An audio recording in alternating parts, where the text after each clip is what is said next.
Welcome back. Oh, we're not finding our words easily this morning, are we?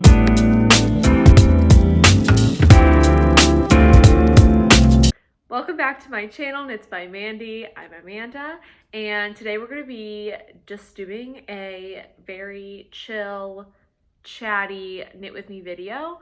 I thought I'd go over the whips that I'm working on, and we'll just, settle in. You can grab a project, we can knit together, we can craft together, and it'll be fun. So I actually have this whole week off. I'm in between jobs, which is exciting, and I'm ending the week with my birthday. So this is just like my staycation, birthday, new job, celebration, extravaganza, eleganza. Like that's what we're doing. And so I have some goals for this week. I have some projects that I want to complete and work on, and I thought I'd just show you kind of what I'm working on, and then we'll just pick up the needles and start going. So the first thing that I have is the James Watts Pure Mesh pullover, and my birthday's on Saturday, and I would like to go out dancing, and I would love to wear this shirt doing that. So that is kind of priority number one. I have the front panel done, and you're like, Amanda, this looks like the width of your arm. I know. So it's supposed to be very stretchy. It's supposed to be a mesh see-through pattern, and actually it's kind of a like a fishnet pattern, right? It's mesh. So this is really cool. It's using a like lace method. So like yarn overs and knitting togethers. I thought I'd never knitted lace before, but then it turns out that I knit a scarf this winter for a friend, and it's like a honeycomb. It's not honeycomb. It's like, I've seen it now on Instagram right after I used it, and I used a Let's Get Knit Faced video tutorial to make it, and it's like baubles. And I saw, I think on like a company's page, they were like, learn this lace stitch, and I was like, oh, that's lace. I know how to do lace. So it's kind of new for me, and I'm knitting it in this really pretty hand-dyed sparkly yarn, perfect for a going out top. This is from an Etsy store called Lynn's Fine Yarn. I just showed it in my yarn studio video, my studio tour video I made in my last video. So I'm happy with how this is working up so far. Again, this is going to stretch to a much larger size, and I have the back panel on my needles. Like, you only cast on, I think mine is like 28 stitches for my size. So like that's what we're working with here and how much it's supposed to stretch. So I actually tried doing this a few times on my circular set, and I was just having a really hard time kind of, like, you can see here, like you can see every stitch here, and they look almost normal. And, it consists of yarn overs and such. And so seeing the yarn overs on your cord, there's something about the tension that like makes this hard to kind of like work with when it's on a cord. So even though these are probably way longer, I mean, they are much longer than I need, and I am having a harder time kind of visualizing what this will look like stretched out, I oftentimes just like say, Jesus, take the wheel, and I trust the process. I'm knitting it on my straight needles, and I much prefer it. So this is the kind of thing where when I make mistakes, thankfully they were early on, but then I would just rip back because I have no idea how you would even go about like ripping this back and putting it back on your needles. So I'm being very like eyes locked on this project. I can't really look at the TV while I'm using this, at least for me. I'm a little new to lace, so making sure I don't make mistakes and things like that. So that is project number one. Hopefully I can finish this by the end of the week. Next is the Bovine tank by Park and Knit. I talked about this in my last video, and I finally got around to knitting the panel, and I seamed it up. So all I have to do is the I-cord straps, and it's a double I-cord, but I'm just like dragging my feet. So it's a little wonky. I kind of messed up a bit, but I'm just trying to get this off my needles, truth be told. So that's also priority number 2. Priority number 3, my last priority, would be to cast on the anchor sweater with Knitting for Olive. And I'm not sad, but it was a little bit of bad timing that I bought this right before they did their fundraiser to donate their proceeds to help those in Ukraine. However, you know, I can just donate my money on my own time, but it's really great to see the knitting community like do what they can with what they have to donate to people who need it. So that's always great to see, and you know, it's a very, very small silver lining. Not even a silver lining, but like a bright light, and otherwise really dark and uncertain times. So anyway, I bought the merino, and it's the fingering weight merino in artichoke purple, and I think this is going to be a really fun color to make the anchor sweater in. I'm really excited. You hold it double.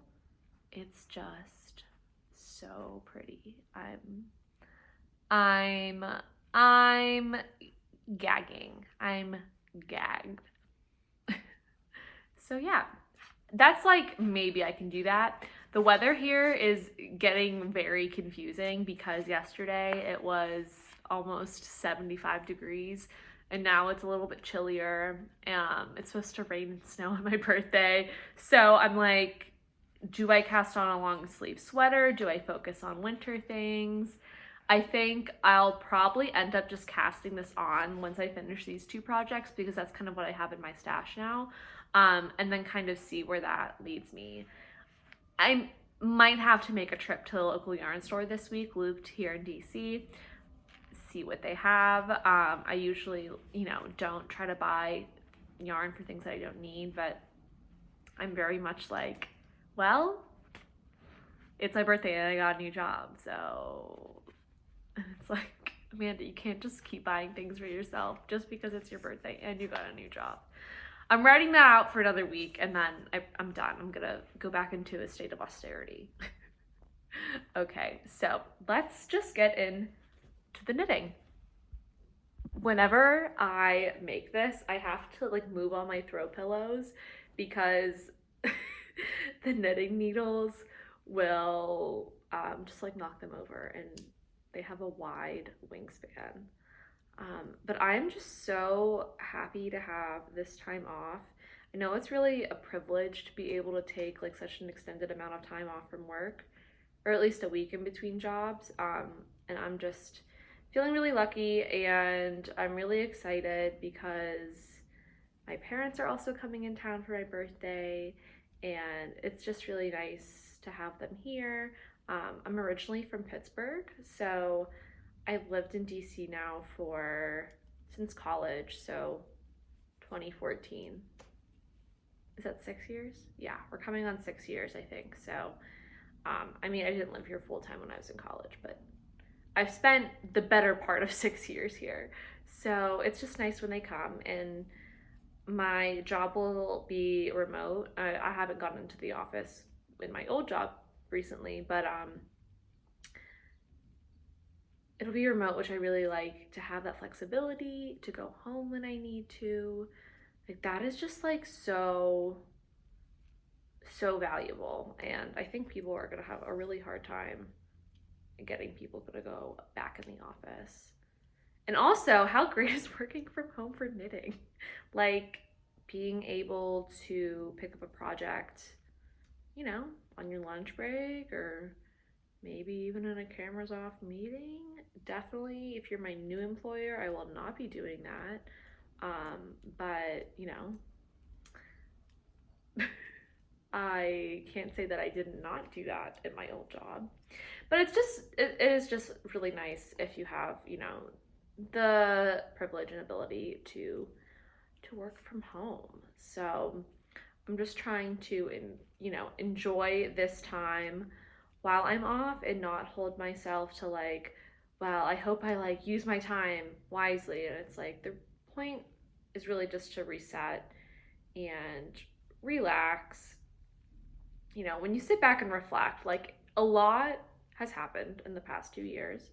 Um, you know, we've experienced a collective trauma as humans of the pandemic, and it's just like really good to like sit back and kind of take stock of where that like leaves you. I was working on that in therapy these past like 6 months, so that was fun. Therapy was great. I have to get a new therapist now because I finally switched my residency to DC, so I have to do that.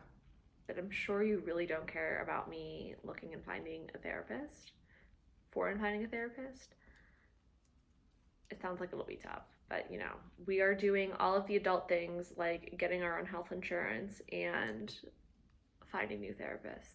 So, new chapters, all that good stuff. But you know, knitting is here through all of that, which I think is comforting to know. It's a comfort to know when you're singing the Hit the Road Blues. I forced my boyfriend to watch Rent with me and Tick Tick Boom. That was fun. I'm trying to think if I've watched anything good lately. I am a really big reality television fan. Okay, before I continue, like it looks like I am knitting really slowly because I'm having a really hard time talking and doing this at the same time, but I am slowly chugging along and I'm focusing so I don't make mistakes. So yeah, I'm knitting this very slowly, but I guess it's really none of your business, even though I'm knitting in front of you. Anyway, what is good? What is on TV? I'm a huge reality television fan.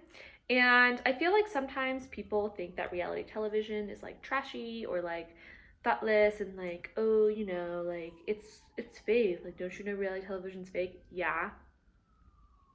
Yes, I do know that. Thank you very much. That's like the fascinating part about it. Is like what attracts these people to broadcast their lives on national television this way, to Andy Cohen and to also God. So I'm a big like Bravo, Real Housewives fan. And honestly, reality television is, I like to think of it as a lens. It's a lens to us and who we are as a culture, as a people.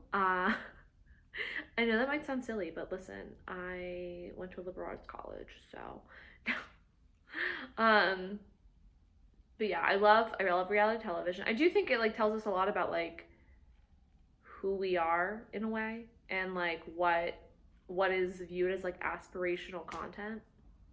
I'm just finishing watching up Salt Lake City, which has been an insane season. And I also watched Real Housewives of Salt Lake City. And I also watched Love is Blind, which honestly, I did not think the season was like as good as last season. I don't know. I think the thing with Love is Blind, and I think a lot of the Netflix shows, the reality shows, is that like I don't like what they don't feature. It's like I want to see all of it, and so much of it happens off camera that I think a lot of the times as viewers we're kind of left with a lot more questions, and not in a good way. You know, if we're gonna air it out, let me know. Tell me everything. Like I'm here. Like I said, I'm here for the goss. I'm not a proprietor of goss, at least on an online like large venue. You know, what's a little goss among close friends and tight lips. But you know, if you're gonna put yourself on TV, I kind of want to know all the details. And maybe that's my toxic trait. I don't know. We're just chugging along here. But yeah, that's kind of what I've been watching. I'm trying to think. Me and my boyfriend just finished watching Dope Sick on Hulu, and it's about the opioid crisis. It is, I mean, like trigger warning, abuse, drug addiction. I'm trying to think of anything else in there. It's a really like, it's almost like infuriating, knowing how much the Sackler family got away with. But I'll just leave it at that. Michael Keaton's in it. He's fantastic. And the girl from Booksmart, not Beanie, but her friend, is in it. And she's really good. Anyway, that's another thing that I've been watching. What are your favorite things to watch when you knit? I'm also never immune to just rewatching Gilmore Girls and reciting it. Because I know what happens, because I've watched that show since I was a young lass. I love Gilmore Girls. So that's another one that's like always on in the background. Oh, Abbott Elementary. Abbott Elementary is really good on Hulu, and if you want to laugh. It's written, I might get this all wrong. It's written, I think directed, I don't know if it's produced, but written and directed by Quinta Brunson. I forget her last name, but she did BuzzFeed videos. I was like, I grew up watching you on BuzzFeed, and now you've written this like really hilarious show, and it's like really well done on Hulu. And it's really fun to watch. I would recommend that one. But yeah. What else has been going on? Yeah, we're kind of in just like I feel like a weird time for knitting, because at least for me, because it's already starting to warm up for spring here. It's like, okay, what do I knit next? And like, what will the weather be like once I finish it? So it's kind of just like a free-for-all. It's like, okay, I'm gonna make a mesh sweater, and I'm also gonna finish a tank top, but I also might cast on a sweater. Like, it's a skosh chaotic here. So I was catching up on all my favorite knitting podcasts earlier. I just finished watching Aro Knits and Pearls, her Rose City Yarn Crawl video, and I was just like, in the best way. That's, I'll plug.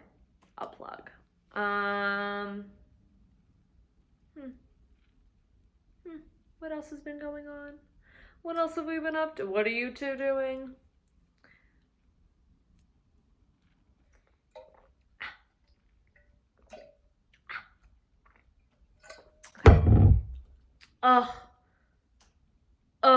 Ice water. Okay.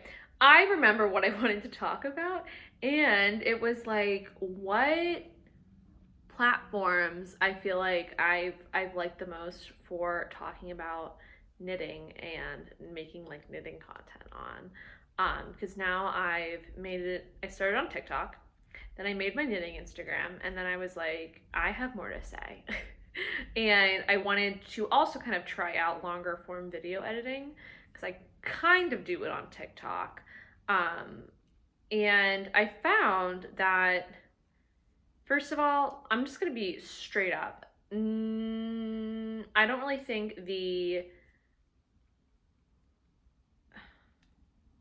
hope that didn't get messed up. No, I was just hanging out my stitch marker. I don't think that the TikTok algorithm really is like into knitting content. I think like the crochet girlies, I think can do, and I'm not trying to say this like in a mean way. I just feel like crochet is more trendy than knitting. I think with the youths. So I feel like I see kind of more crocheting content, and also it's because TikTok really values like consistency and showing up and being able to post things like boom, boom, boom, boom, boom. But if you're a knitter, you know that is not the reality of how long it takes to knit things. And so I kind of found myself being like, well, there's only so many things I feel like I could talk about on my TikTok.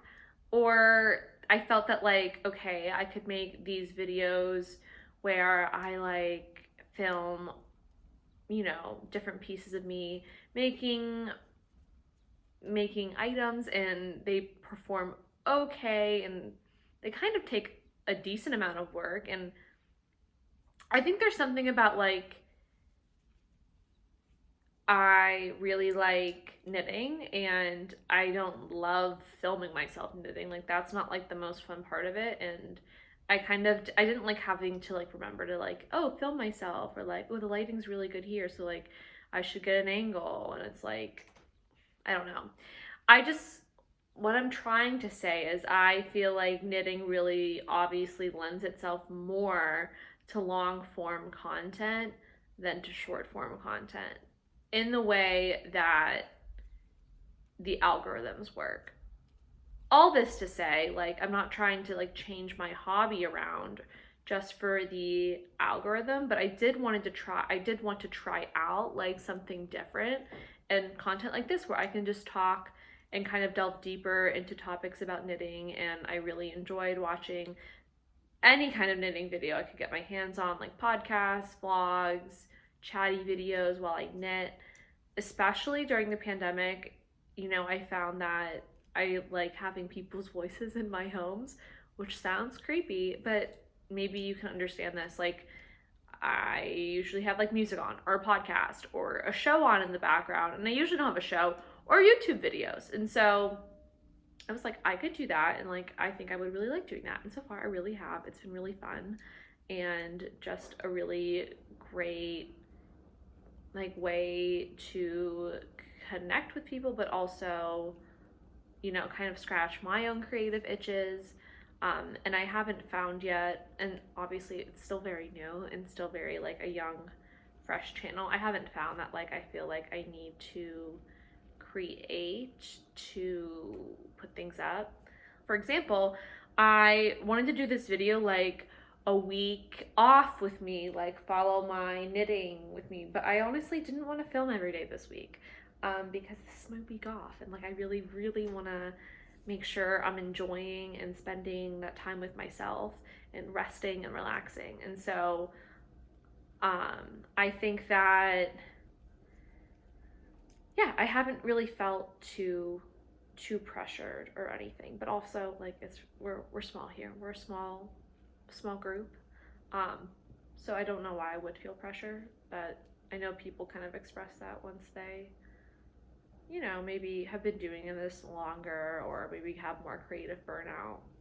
Um, but yeah, it's a really good reminder to take things at your own pace. Like I said in our knitting process video, our hobbies aren't stressing us out. Like that, we shouldn't be in a place where the things that we do for fun, cause us stress.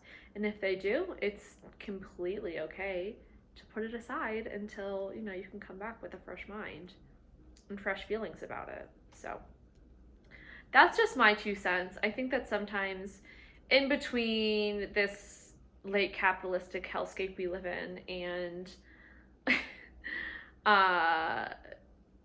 Instagram and social media, I think it could be really easy to get caught up in like, oh, am I making enough? Are you happy with it? Like yourself?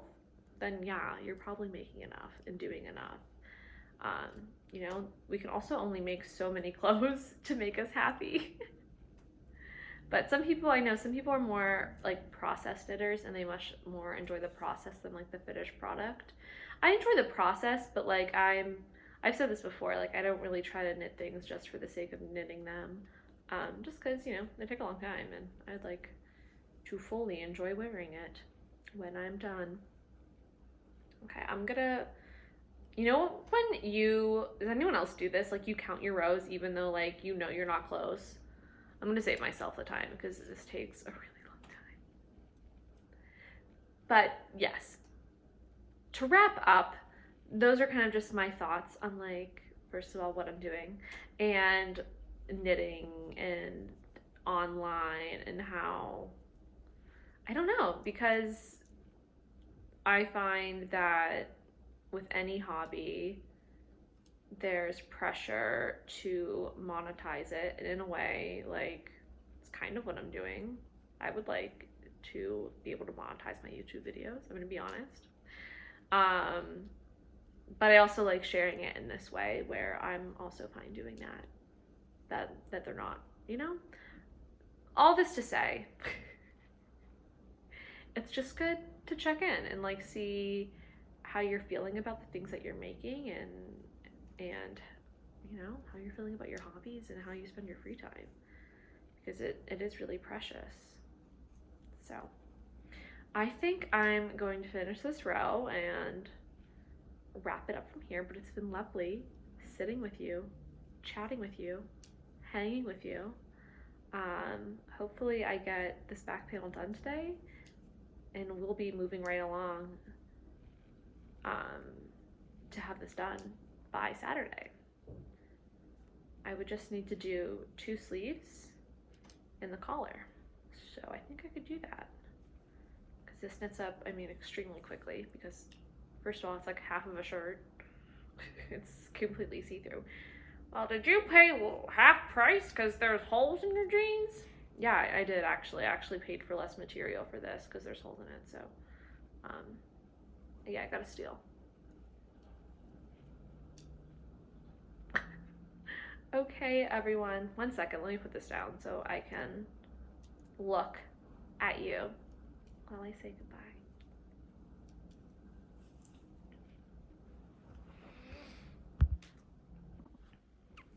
Okay, everyone, so this is how far I got. I didn't count the rows, but you know, made a little dent, and this is what the I know it looks so tiny.